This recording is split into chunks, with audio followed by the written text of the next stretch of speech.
dans le cadre de la délivrance, comme je parle, je dis souvent que c'est un processus, la délivrance. Et que souvent des personnes attendent, espèrent qu'une prière,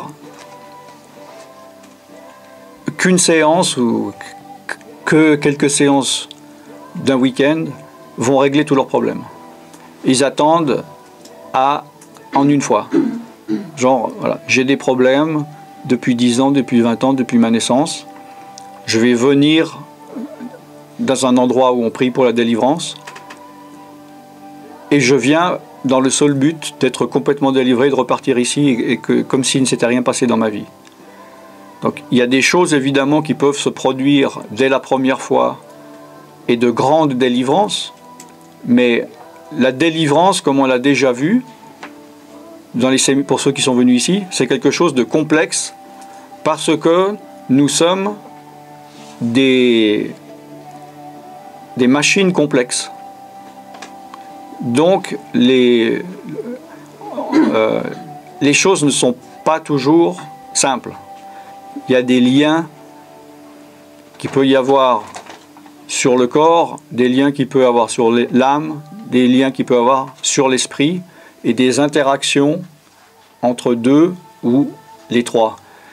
Je ne vais pas refaire, vous pouvez voir, pour ceux qui n'étaient pas là, la vidéo ici même où j'ai parlé longuement, je crois tout le week-end, de la différence entre l'âme, l'esprit et le corps, et les interactions et les différents liens qu'il peut y avoir.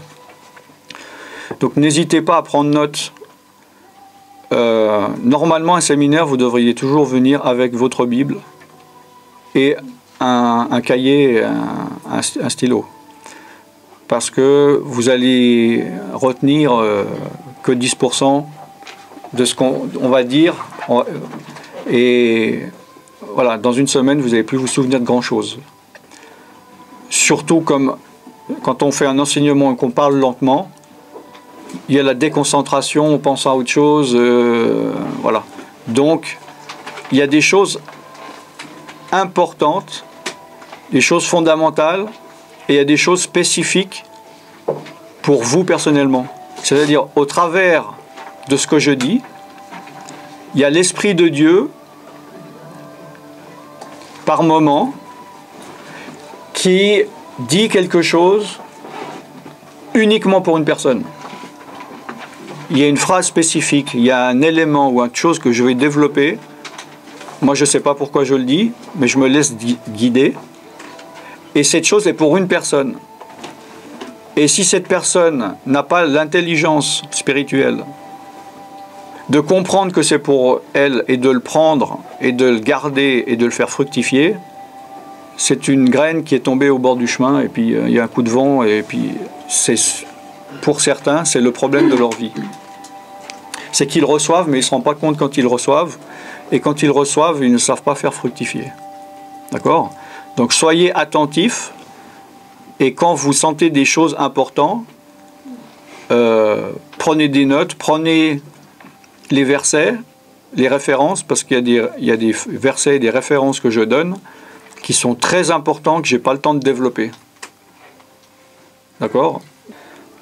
Je dis ça parce que ici, comme il y a quand vous venez de l'extérieur, puis vous allez venir pour un jour ou même un week-end ici, que ce soit dans un séminaire ou pour de la prière individuelle,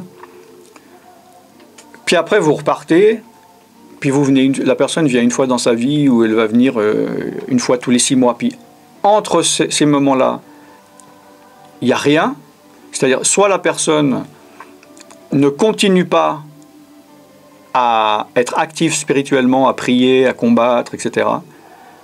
Ou personne ne prie pour elle. Bon, la plupart du temps, c'est pas de sa faute, c'est qu'il n'y a personne. C'est pour ça que des fois, il y a des gens qui doivent traverser la France, voire le monde. Hein, il y a des gens qui sont venus ici des États-Unis, voilà, de différents endroits d'Europe, parce qu'il n'y a rien autour d'eux. Bon. Mais dans ces conditions, la délivrance, elle ne va pas se passer en 2 mois ou en 5 mois. Ce n'est pas suffisant. C'est comme si vous prenez soin d'une plante ou d'un arbre, si elle demande d'être arrosée une fois par semaine, si elle demande que tous les temps de mois, il faut changer la terre, etc., et que vous allez l'arroser une fois par année, la plante, elle meurt. Oui. Ou elle survit, elle peut ne pas mourir, elle survit, mais elle va s'atrophier, elle va... Voilà. Donc, il faut comprendre que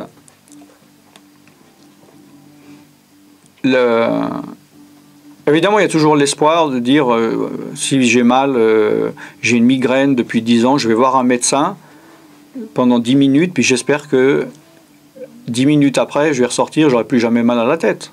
Ça, c'est humain. Mais des fois, ce qui est possible, mais des fois, il y a un traitement à faire. Il y a des habitudes à changer. Vous voyez ce que je veux dire?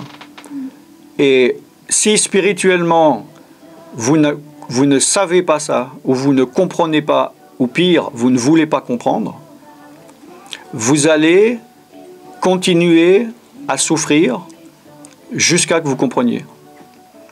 Hein, c'est le principe, c'est la nature humaine, on est comme ça malheureusement.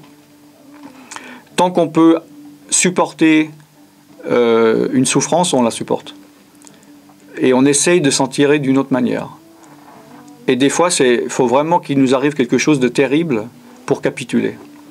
Donc, vaut mieux le faire avant que des choses terribles arrivent.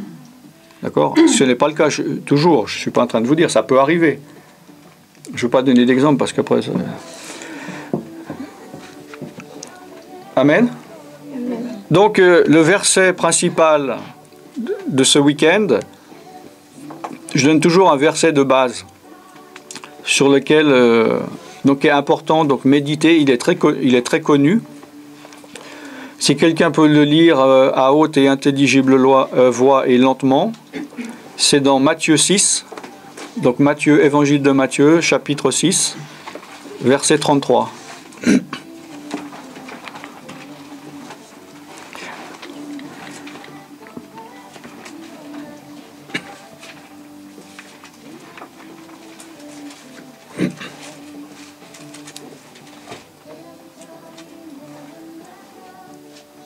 Qui c'est qui se désigne? Sinon, je désigne. Oui, allez-y. Cherchez premièrement le royaume et la justice de Dieu, et toutes ces choses vous seront données par-dessus. Ouais. Vous pouvez redire, s'il vous plaît?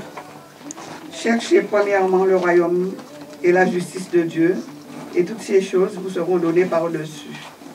Amen. Amen. Donc tout le monde connaît, je pense, ce verset, non? Oui. Donc quand il dit « Cherchez premièrement le royaume et la justice de Dieu », le terme, il y a deux termes, bon, je ne vais pas compliquer au niveau doctrinal, mais il y a deux termes utilisés dans le Nouveau Testament qu'on peut dire qui parlent de la même chose. C'est royaume de Dieu et royaume des cieux. D'accord? Bon, il y en a qui le disent que quand les Juifs disent royaume de Dieu, on pense au royaume de Dieu comment on pense en tant que chrétien qui est ici, et le royaume des cieux serait le paradis où un jour on sera tous. Mais en fait, ce qui est plus largement admis, c'est que c'est deux termes pour parler de la même chose. Qui c'est qui a levé la main? C'est toi qui c'est qui a levé la main là pendant que je parlais? Personne? Ok. Cherchez premièrement le royaume de Dieu et la justice, ou et sa justice, la justice du royaume de Dieu, et toutes ces choses vous seront données par-dessus. C'est quoi toutes ces choses? Il est en train de parler, si vous regardez, vous pourrez regarder les versets d'avant, parce qu'il faut toujours voir un verset dans son contexte, d'accord? Au niveau des choses matérielles de la vie, quoi, d'accord? Il parle même au niveau de... Juste avant, ça commence au verset 24, au niveau de l'argent, puisqu'il il dit « Nul ne peut servir de maître, ou il haïra l'un et aimera l'autre, ou il s'attachera à l'un et méprisera l'autre. Vous ne pouvez servir Dieu et Mammon. » Mammon ou Mammon, c'est le dieu de l'argent. D'accord? Et après, il parle tout le long, c'est pour ça, ne vous inquiétez pas de ce que vous mangerez, de ce que vous serez vêtus, etc. Les oiseaux du ciel, qui par ses inquiétudes Pourquoi vous inquiétez au niveau des vêtements, même Salomon, etc. D'accord? Ne vous inquiétez pas, ne dites pas que mangerons-nous, que boirons-nous. Quoi. Toutes ces choses sont les païens qui les recherchent. Et votre Père Céleste sait que vous en avez besoin. Et c'est là où il dit, cherchez premièrement le royaume de Dieu et sa justice, et toutes choses vous seront données par-dessus tous. Et après, ne vous inquiétez donc pas du lendemain, car le lendemain aura soin de lui-même, à chaque jour suffit sa peine. Alors, c'est important parce que déjà, vous allez me dire, ok, cherchez premièrement le royaume de Dieu. Alors, je vous pose une question, c'est quoi le royaume de Dieu? Parce que si je vous dis, va me chercher, puis je te dis un nom, je te dis, tu peux aller à la cuisine me chercher un, je sais pas quoi. Une tasse. Hein? Une tasse. Non, justement, quelque chose... un turlututu. Ah, d'accord, oui. Oh, c'est quoi un turlututu? Ben voilà, tu vas chercher, tu sais pas, tu vas revenir. Bon. Donc il faut savoir que là, il demande de chercher le royaume de Dieu. C'est quoi le royaume de Dieu?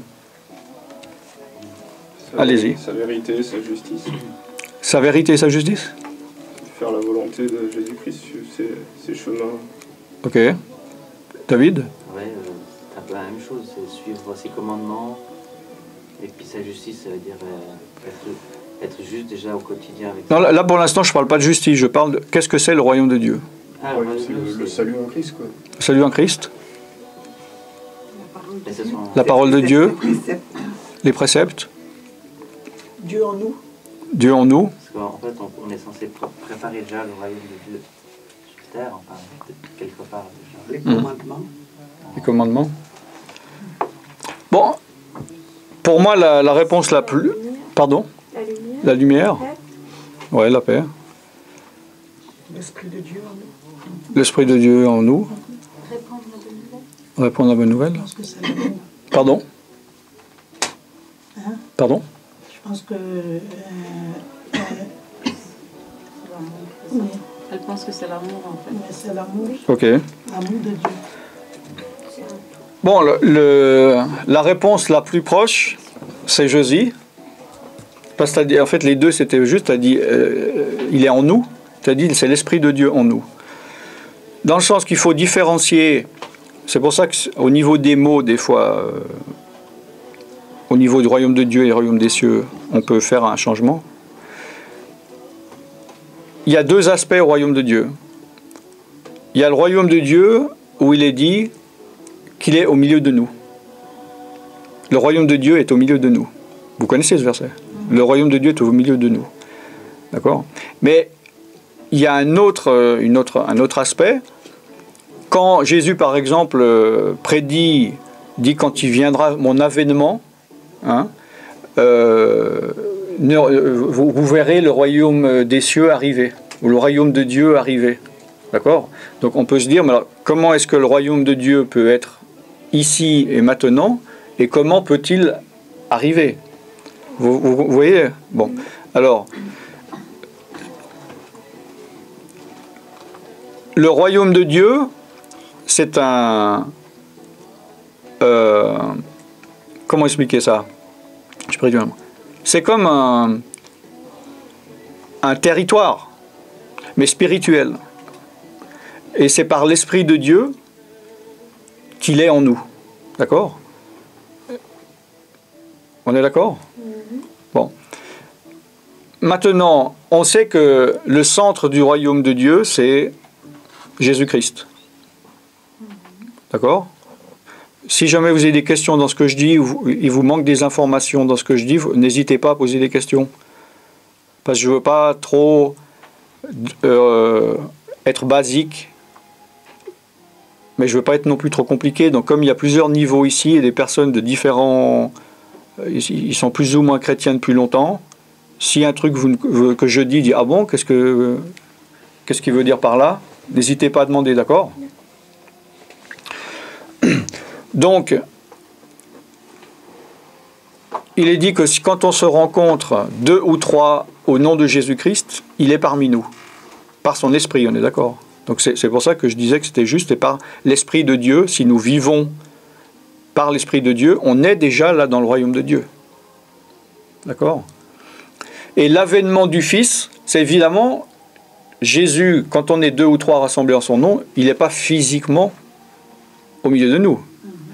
C'est par son esprit qu'il est là. Mais un jour, Jésus physiquement va venir. Donc, cette part du royaume de Dieu va venir complètement. Vous voyez ce que je veux dire? Et il y aura le millénium, etc. Donc,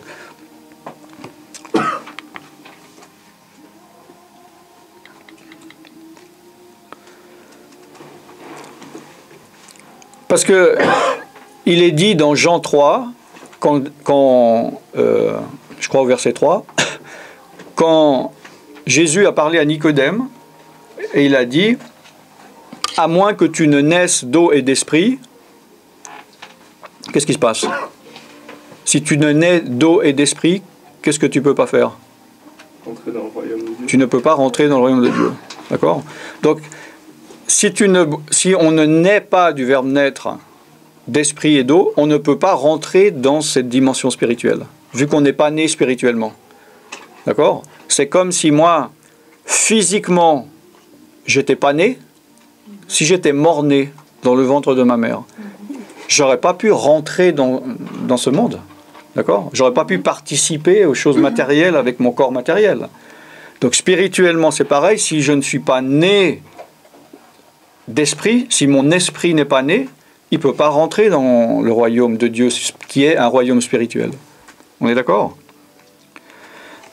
Donc, ouais. Oui. Quand on est, ça veut dire qu'il faut être baptisé pour que notre esprit puisse rentrer dans le royaume?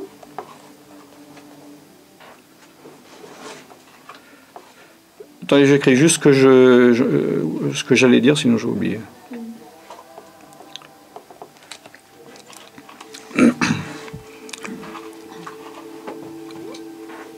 C'est la nouvelle pour la nouvelle naissance, il faut croire. C'est-à-dire qu'on a obéi à l'Esprit de Dieu. Parce que pour croire en Jésus et comprendre ce qu'il a fait sur la croix, ce n'est pas un prédicateur qui vous a fait comprendre ça. Hein. C'est l'Esprit de Dieu. D'accord? Parce que l'Esprit de Dieu convainc de péché, de justice et de jugement. Ok? Et il y a un moment donné, on a obéi à cet esprit, on a dit oui à Jésus. Donc on l'obéit. Et cet esprit, comme Jésus a dit, il va vous guider dans toute la vérité et vous enseigner, il vous a poussé à vous dire qu'il faut vous faire baptiser d'eau. Donc, un jour ou l'autre, évidemment, vous allez être baptisé d'eau. Mais, vous êtes né spirituellement avant. D'accord? Moi, pour des raisons X et Y, j'ai été baptisé d'eau, je crois, 3 ans après ma conversion. Je ne suis pas né spirituellement le jour de mon baptême d'eau. Il y a des doctrines, il y a certaines dénominations légalistes qui disent oui, c'est ça. Dans le genre, tant qu'on n'est pas baptisé d'eau, on ne peut pas recevoir l'Esprit de Dieu et être baptisé d'eau. Mais c'est faux. Ben oui, puisqu'il y a, il y a plein d'exemples qui prouvent le contraire. Moi j'ai reçu le parler en langue par exemple avant d'être baptisé. Ouais, moi aussi. Ouais. Donc ça prouve bien. Ben voilà. Alors quand on baptise en tant que catholique un bébé, comme on le fait, ouais. C'est pas considéré comme un baptême? Il faut être immergé? Baptême, en grec, ça veut dire quoi? Non. Baptismo, non. Ça veut dire immersion. Une immersion, c'est un corps plongé complètement dans l'eau. D'accord? Donc, au niveau étymologique, un catholique n'est pas baptisé. Ben non. Est-ce que vous, quand vous étiez bébé, on vous a mis dans une cuve, on vous a aspergé d'eau. Oui, donc vous n'êtes, au sens biblique, vous n'êtes pas baptisé. Même c'est fait par un prêtre, ça n'a pas de valeur. Ça n'a pas de... Mais même si c'est fait par le pape, ça vaut rien. Au niveau biblique et étymologique, Ça veut rien dire parce que si on enlève le... Parce que là le mot baptême, c'est l'arbre qui cache la forêt, dans le sens que si au lieu du mot baptême, là vous me dites, par exemple, est-ce que moi je suis baptisé? Bah ouais, mais Ou est-ce qu'il faut que je me fasse rebaptiser? Mais si au lieu du mot baptisé, du mot baptême, on utilise le français, et au lieu de dire baptême, on va dire immergé d'eau, immersion d'eau. Vous pourriez plus me poser la question, est-ce que je suis immergé d'eau? Est-ce que j'ai été immergé d'eau? Non, vous le savez que vous n'avez pas été immergé d'eau. Vous voyez ce que je veux dire? Donc c'est la valeur du mot baptême qui trouble. Oui. Mais quand vous connaissez la valeur du mot, vous savez par vous-même que... alors vous pouvez vous dire, moi j'estime quand même que c'est un baptême, vous avez le droit de le croire. Mais au niveau biblique, ça ne l'est pas.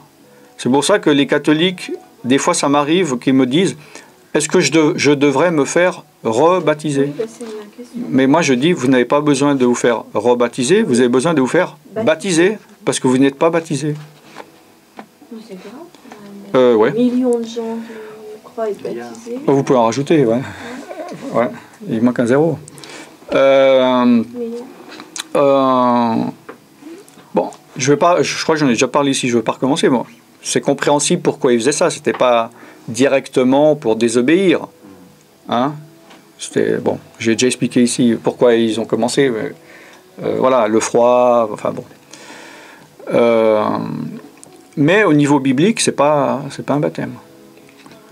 Maintenant, il y a un seul baptême. Hein, il y a des personnes qui veulent se faire rebaptiser. Il y a une personne qui m'a dit oui, j'ai appris que le pasteur qui m'avait baptisé, il vivait dans le péché, donc mon baptême n'est pas valable.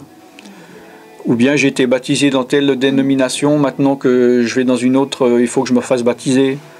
Ou encore dernièrement, quelqu'un qui me dit j'ai été baptisé dans une baignoire et puis maintenant je suis dans un endroit où c'est dans une belle église, tout le monde est habillé en blanc, donc j'aimerais bien me refaire baptiser. Vous voyez, il y a plein de raisons pour lesquelles on pourrait dire on doit ou on peut se faire baptiser. Ou bien, comme j'ai entendu, à l'époque de mon baptême, je ne comprenais pas vraiment ce que je faisais entièrement, ou je ne comprenais pas qui était Jésus comme je le comprends maintenant, ou la croix, donc je dois... Non, mais à ce moment-là, tous les mois, on se fait rebaptiser. Il y a un seul baptême, il est valable devant Dieu, on n'est rentré qu'une fois dans le royaume de Dieu. On n'a été sauvé qu'une fois, on ne peut pas se sauver deux fois, on ne peut pas voilà, on peut pas renaître deux fois. Hein, ce que n'avait pas compris Nicodème, vu qu'il a dit « Ah, il faut que je retourne dans le ventre de ma mère pour renaître de nouveau. » Non, on y parlait au niveau spirituel. D'accord? Donc, nous sommes nés dans la dimension spirituelle et nous rentrons dans cette dimension spirituelle qui s'appelle le royaume de Dieu. Maintenant, nous sommes multidimensionnels. Hein? On a trois dimensions, on est d'accord, l'âme, le corps et l'esprit. Bon. L'âme, il est lié au corps, donc je vais parler de deux dimensions. Vous comprenez quand je dis que l'âme est liée au corps plutôt que l'âme est liée à l'esprit ou pas? Oui, toi, oui, tu as suivi tout le cours. Je savais quand même. Voilà, en plus. Mais est-ce que tout le monde est d'accord ou pas? Je veux bien vous réexpliquer un peu. Là. Bon, alors, en gros, hein, l'âme, c'est la personnalité, c'est notre personnalité. D'accord? Bon, c'est les émotions, on connaît, c'est la volonté, et c'est L'intellect, tout ça. ouais, les pensées, voilà, l'intellect, les pensées, donc l'intellect, 2, les émotions, 3, le pouvoir de décision ou la volonté. Bon. Donc c'est notre personnalité. Et ça n'a rien à voir avec la spiritualité, puisque avant que je sois né de nouveau spirituellement, donc quand mon esprit était mort, mon âme était vivante. Vous voyez ce que je veux dire? Donc c'est pas lié, c'est comme mon corps. Bon.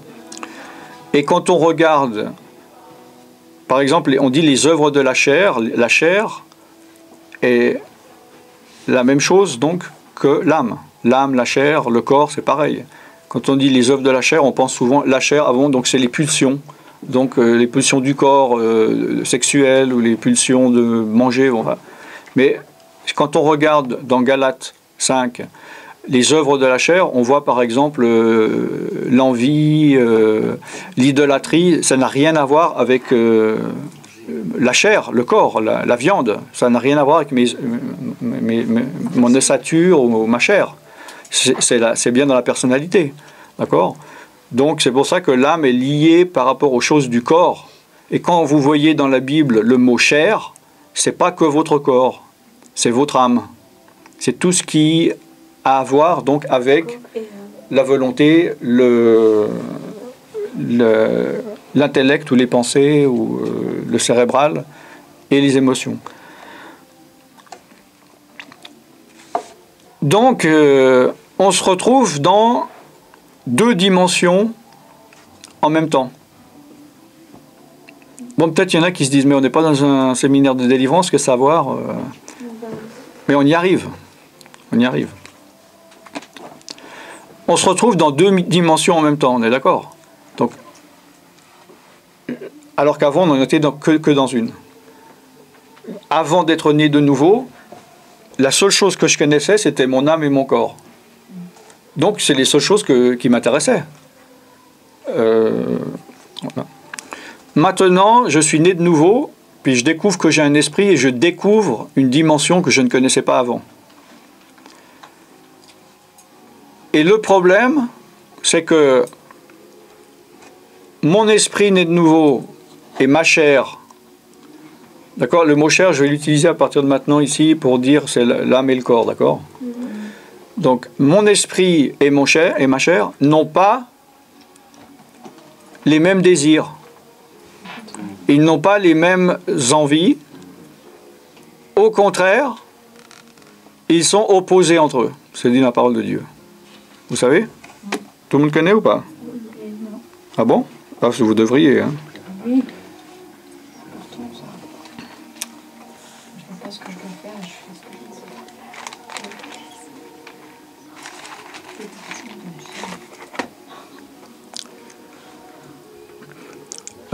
J'étais à la page. Alors, Galates 5, à partir du verset 16. Marchez par l'esprit, selon l'esprit. Enfin là, il s'agit de l'esprit de Dieu, non pas notre esprit. Hein.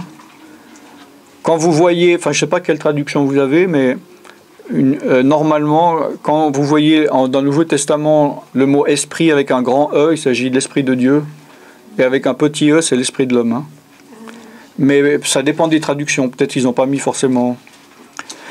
Donc, marchez selon l'esprit de Dieu et vous n'accomplirez pas les désirs de la chair. Car la chair a des désirs contraires à ceux de l'esprit et l'esprit en a de contraires à ceux de la chair. Donc, on se retrouve devant un problème, une dualité où on a deux aspects en nous qui veulent faire deux choses complètement différentes. C'est pour ça que, avant d'être né de nouveau, on pouvait commettre des péchés qui nous causaient aucun problème de conscience.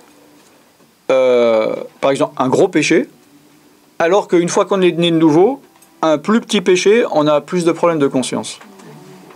Hein? C'est à cause de ça, c'est qu'il y a ce tiraillement entre nous. Même Paul, vous pouvez voir ça dans, je vous conseille vivement donc Romains chapitre 7, et aussi vous pourrez lire le 8, c'est deux chapitres très très fondamentaux dans la parole de Dieu. Il dit au chapitre 7, je fais pas le bien que je veux faire et je fais le mal que je ne veux pas faire. Il dit malheureux de moi.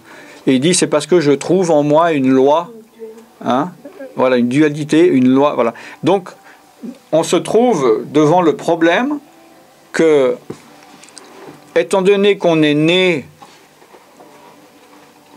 dans la corruption, le corps est corruptible. Hein, il est corrompu, pardon. D'accord? Et puis que nous naissons de nouveau, mais notre âme et notre corps, il est corrompu. D'accord? Donc, c'est là où il y a le conflit et les décisions à prendre. Soit on marche par la chair ou on marche par l'esprit. D'accord? Et on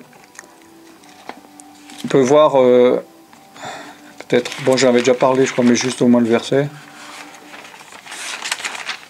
Ça vous intéresse ou pas? Ah oui.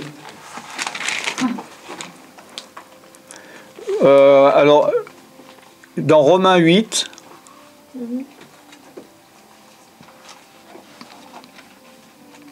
au verset 5, ceux qui vivent selon la chair s'affectionnent aux choses de la chair, tandis que ceux qui vivent selon l'esprit, esprit de Dieu, s'affectionnent aux choses de l'esprit. D'accord? Et l'affection de la chair, c'est la mort, et l'affection de l'esprit, c'est la vie.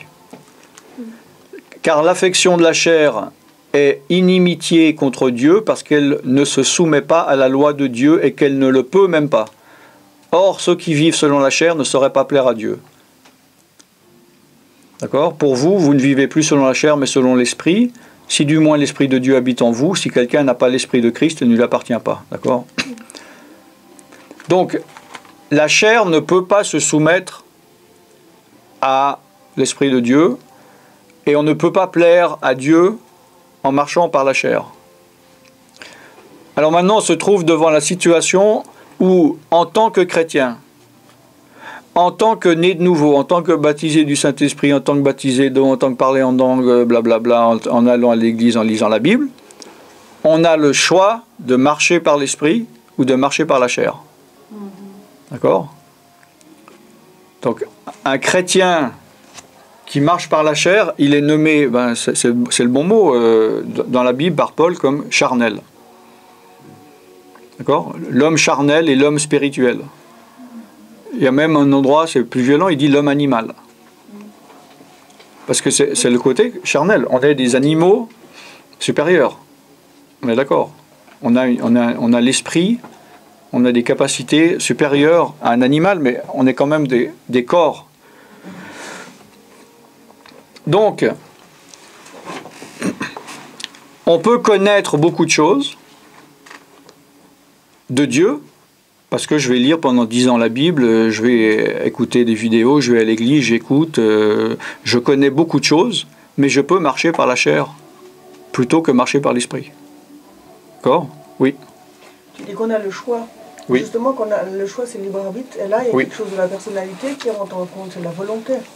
Oui, parce que... Il y a une partie de nous, charnelle, Oui. qui doit agir. C'est la volonté. Oui, parce que c'est pas que... Qu'on pourrait être délivré d'un esprit qui est en nous. C'est Voilà. la volonté.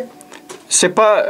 Là, je veux pas me faire mal comprendre en disant que l'esprit c'est pur, c'est fantastique, et la chair et l'âme c'est le péché, c'est affreux.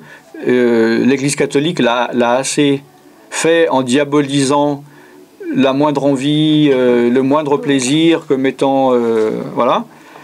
Je ne suis pas en train de parler de ça, vu qu'on est indissociable. On ne peut pas dissocier l'esprit de l'âme du corps.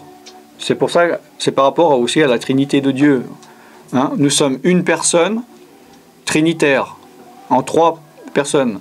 Si mon esprit quitte ce corps, mon corps, Alan Rich, il n'est plus là. Si mon esprit est en dehors de mon corps, je ne suis plus Alan Rich. Mon corps, on est une chose. Et on ne peut pas dissocier. Et tout passe, évidemment, par notre âme. L'âme n'est pas mauvaise, c'est nous. C'est notre personnalité. D'ailleurs, pour se convertir, la conversion passe par l'âme. Vu que la foi vient de la parole de Dieu. Un jour, on a entendu quelque chose. On l'a entendu par nos oreilles physiques, c'est rentré dans notre âme, on est d'accord, dans notre compréhension. Et Dieu nous a demandé une chose, c'est de prendre une décision, d'avoir la foi, de croire, ou de se faire baptiser, ou de confesser son nom. Donc, on a réfléchi avec notre âme. On a pris une décision avec notre âme. Et ça nous a permis de naître de nouveau d'esprit. Vous comprenez ce que je veux dire ou pas? Vous avez des questions par rapport à ça ou pas? J'ai une question. Mon pasteur il dit souvent qu'il y a 3 esprits. qu'il y a l'esprit de Dieu, l'esprit de l'homme et l'esprit du diable. Et par rapport à... Enfin, je ne comprends pas l'esprit de l'homme, en fait. Ce qu'il appelle l'esprit de l'homme. Est-ce que c'est justement l'âme et le corps ou c'est l'esprit lié à l'esprit de Dieu? Bon, je ne veux pas recommencer, il faudrait regarder peut-être la vidéo où j'en ai parlé presque les 2 jours. Tu vas être obligé de faire des ronds. Ouais, non, justement, je fais tout pour... ça m'est déjà passé par la tête, mais je fais tout pour ne pas en faire. Si j'ose dire, l'esprit, c'est le corps spirituel, c'est notre corps spirituel, quoi. Pour faire comprendre quelque chose. C'est notre vie spirituelle, c'est le corps qui peut être en communion avec l'esprit, avec la vie spirituelle et rentrer dans le royaume de Dieu. Parce que mon corps, il ne peut pas rentrer dans le royaume de Dieu, puisqu'on n'est pas dans la même dimension. C'est comme si on parle d'une dimension de l'espace. Mon corps n'est pas adapté. Si j'y vais, je meurs parce que je ne peux pas respirer. Ou dans l'eau, je ne peux pas voir clairement parce que mes yeux ne sont pas adaptés. Bon. Donc, notre esprit, c'est comme s'il faut figurer que c'est un corps spirituel. Qui n'a pas de péché. L'esprit de l'homme, ça ne peut pas être quelque chose de charnel. Enfin, ça peut pas être... selon la définition dont je viens de parler de charnel, non, l'esprit n'est pas charnel. Mais l'esprit avec un petit E, quoi. Notre corps spirituel, il ne peut plus pécher, en fait, quand on agit par... L'esprit, il ne peut pas pécher, l'esprit, parce que c'est pas... l'esprit n'a pas de pensée. C'est notre âme qui a une pensée. Ce qu'il y a, je pense, le plus... parce que c'est difficile d'être clair pour expliquer, mais peut-être pour simplifier, il ne faut pas voir ça comme quelque chose qui est dissocié ou qui n'a rien à voir avec l'âme. On est une chose, tout comme mon âme, donc ma pensée, c'est autre chose que mon cerveau. Par contre, il est lié à mon cerveau, tout passe par mon cerveau. Et si maintenant je meurs, je ne peux plus penser parce que j'ai plus de cerveau pour penser. C'est interactif, quoi. Est-ce qu'il y en a qui sortent, ceux qui sont sortis de leur corps comme ça? Ouais, ça m'est arrivé. Ils arrivent quand même à réfléchir, donc c'est pas avec leur âme. Non. Mais justement, mais quand je lui disais, j'expliquais ça comme exemple. Ah oui. Mais dans la réalité, notre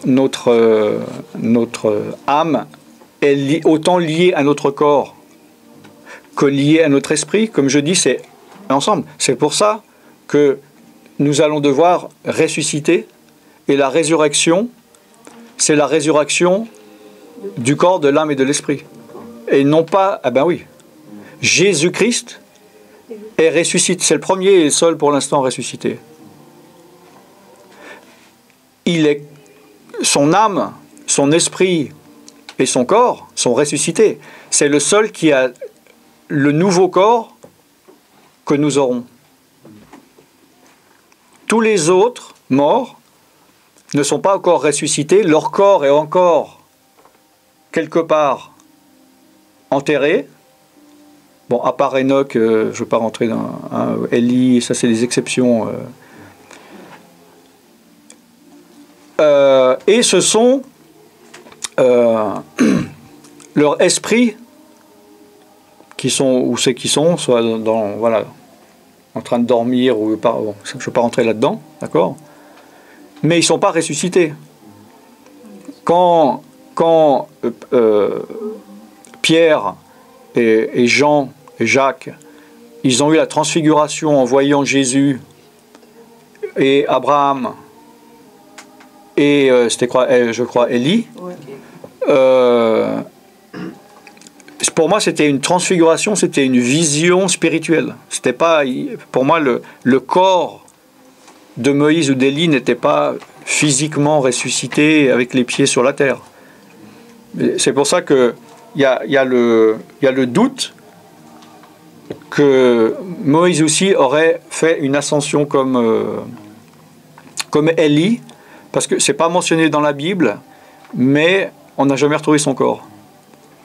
Mais c'est écrit que Dieu l'a enterré. Ah bon? Moi, le seul passage que je connais, c'est quand il est dit qu'il y avait l'ange Gabriel qui est en train d'argumenter pour avoir le corps de Moïse. Mais montre-moi le verset. Oui, vous connaissez? Satan disputait le Voilà, corps de Moïse. voilà, ouais. Mais qu'il est enterré, alors tu me dis. Je ne connais pas ce verset, peut-être c'est dit, mais en tout cas, on sait que on ne sait pas où il serait son corps. Mais et le riche et Lazare. À Lazare, ça c'est différent. Son esprit est revenu en lui. C'était pas une résurrection. Il est revenu normalement comme il était avant. Il n'est pas ressuscité. Vous voyez ce que je veux dire? Après, il est mort. On est d'accord? Lazare, il est plus là. Peut-être 5 ans, 10 ans, 20 ans après. Il est mort pour de vrai. On est d'accord ou pas? Ou pas? Qu'est-ce que vous en pensez? Là, maintenant, on dit que l'histoire du riche et de Lazare, c'est Ouais. vraiment tous les deux. C'est une parabole. Ah, c'est une parabole. Ah, d'accord. C'est une parabole. Ah, d'accord. Faut pas. Souvent, on utilise ça, mais on oublie que c'est une parabole. Parce qu'à ce moment-là, une parabole, il est dit la parole de Dieu, c'est une graine. Moi, je vous montre une graine, je dis ça, c'est la parole de Dieu. Non, c'est une métaphore. C'est une parabole, hein, faut jamais oublier. J'ai trouvé le verset, donc c'est dans Deutéronome 34, Ouais. à partir de 5. Moïse, serviteur de l'Éternel, mourut là dans le pays de Moab, selon l'ordre de l'Éternel. Et l'Éternel l'enterra dans la vallée, au pays de Moab, vis-à-vis de Beth-péor. Ah ouais. Personne n'a connu son sépulcre jusqu'à ce jour. Ah ok. Bon, bah c'est réglé alors. Ouais. Ouais, alors on sait donc qu'il est enterré, ça je me souvenais pas, mais on ne sait pas où il est. Bravo. Est-ce qu'il y a des autres questions par rapport à ça?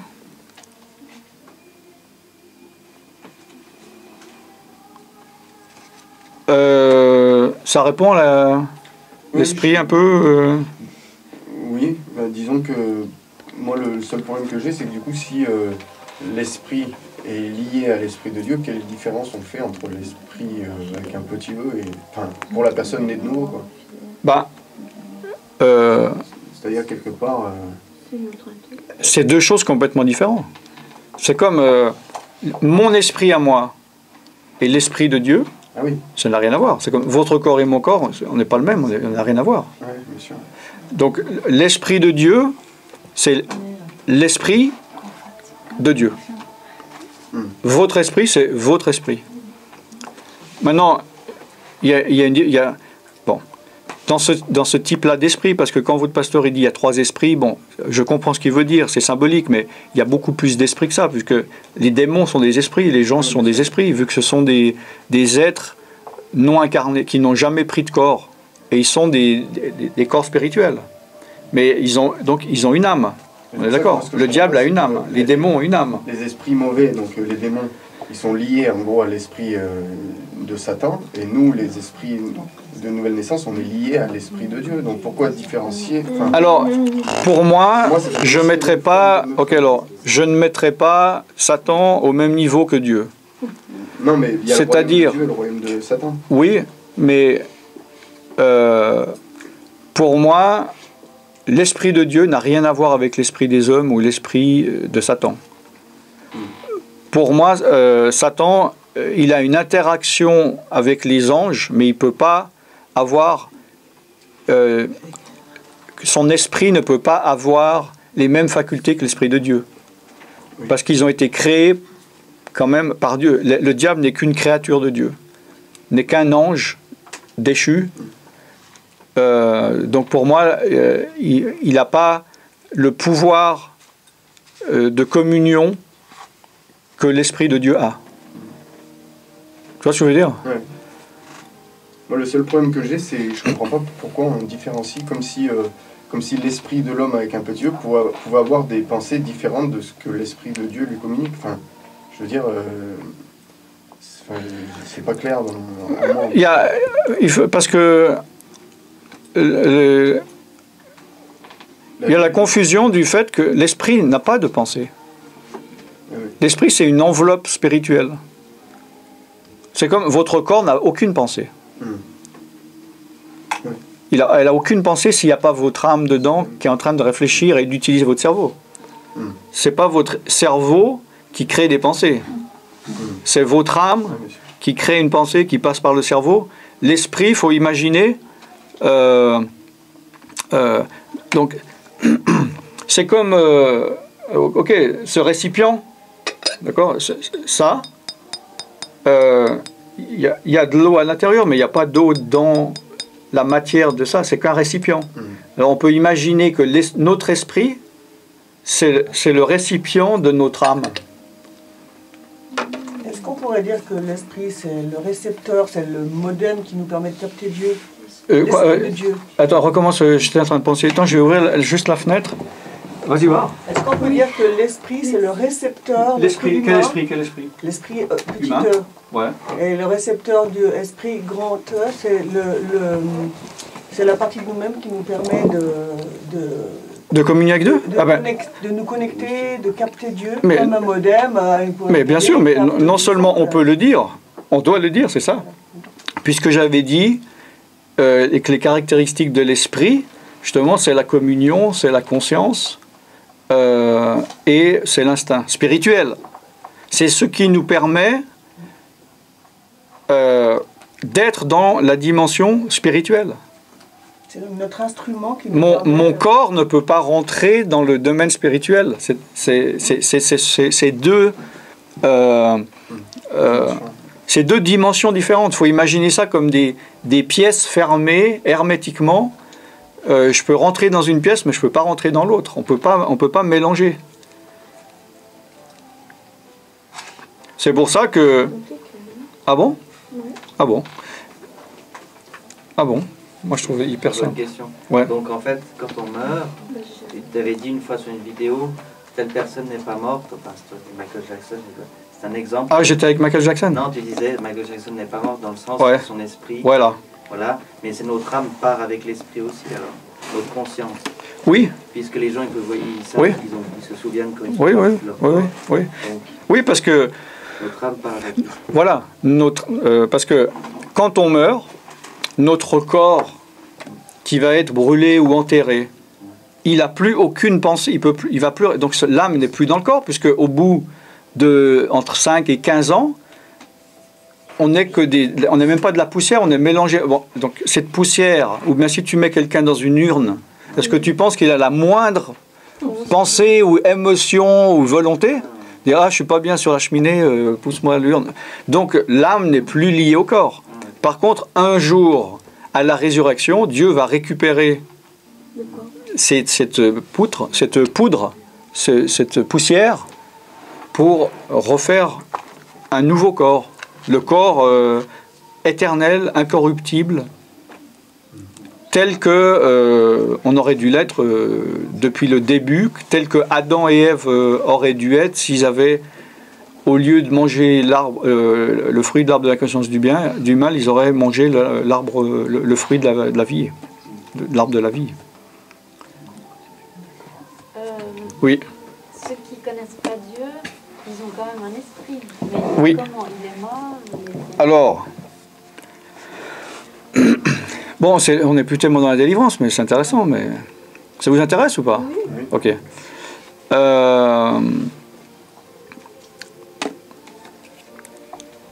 L'esprit, pardon? L'esprit, nous sommes nés avec un esprit, un corps et une âme. On peut pas dissocier ça. Toute personne qui a eu une interactivité avec le monde spirituel avant d'être né de nouveau, genre un voyant, vous avez fait de la divination, vous avez fait du spiritisme, vous avez communiqué, c'est votre esprit qui a fait ça. D'accord? Bon. Parce que vous allez me dire, ou vous devriez me dire, alors, comment est-ce possible que, puisqu'avant notre esprit était mort, comment est-ce possible de dire que l'esprit fonctionnait? Jusqu'à preuve du contraire, il faut être en vie pour fonctionner. Mais le terme que l'esprit était mort, c'est au niveau par rapport à Dieu.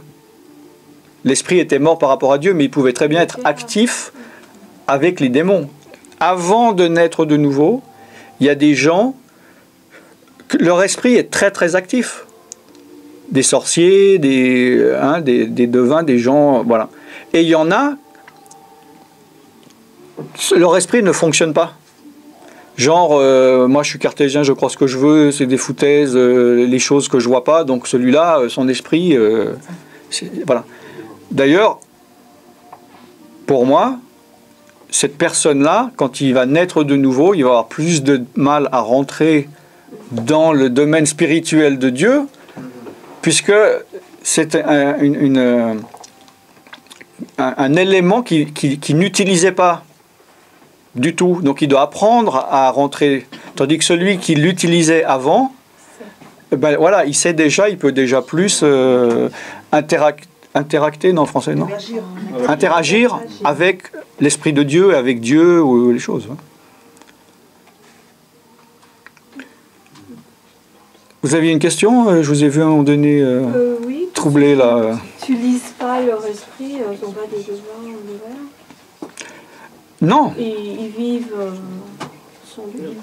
ils vivent selon la chair. Oui, il n'y a pas que les. C'était un exemple. Il n'y a pas que les voyants. Il y a des gens qui sont pas, ils n'ont pas cette profession-là, mais ils vont dire j'ai un instinct ou je savais que j'allais te rencontrer, ou bien je ressens des présences dans les lieux où je vais. Ouais. C'est tout ce qui interagit avec le monde spirituel, c'est l'esprit. C'est pas l'âme. Comme je l'ai dit, l'âme interagit avec l'âme des autres. Là, je suis en train de parler avec mon âme. Oui. Et votre âme, il est en train de me comprendre. Maintenant, spirituellement, moi, j'ai aucune influence. Je suis mon esprit d'homme. Mais on est en train de parler au niveau de l'âme. Vous comprenez des choses intellectuellement, mais pendant ce temps qu'on parle, l'Esprit de Dieu est en train de vous confirmer des choses, ou de vous montrer, vous faire comprendre autre chose, ou de vous dire non là, c'est pas pour toi, ou écoute pas. Voilà. Donc, d'accord. Et si je viens, je vous serre la main, c'est avec mon corps. Et je vais serrer la main de votre corps. Donc, le corps est en communion, interactivité avec le corps, l'âme avec l'âme, et l'esprit avec l'esprit. Alan, j'ai fait un petit dessin, je ne sais pas si j'ai bien compris, mais comme je vois les choses. Alors, Romains 7, cher esprit. Non, en dessous, le dessin, c'est plus esprit, le dessin pour, esprit ou de Dieu ou de malice. Voilà, en fait, ce qu'on laisse, comme je le vois, je vois le corps, ouais. Notre âme qui est dans notre corps. Notre âme est dans le corps, ouais. Qui gère notre corps. Ouais. Et l'Esprit de Dieu, en fait, c'est ce qu'on laisse rentrer, ce qu'on va débloquer dans notre âme, ça va être... Ah, l'Esprit de Dieu. L'Esprit de Dieu. Non, l'Esprit... L'Esprit de Dieu... L'Esprit de Dieu est un esprit. L'Esprit de Dieu est dans le domaine spirituel. Donc, l'Esprit de Dieu, il vient dans notre esprit.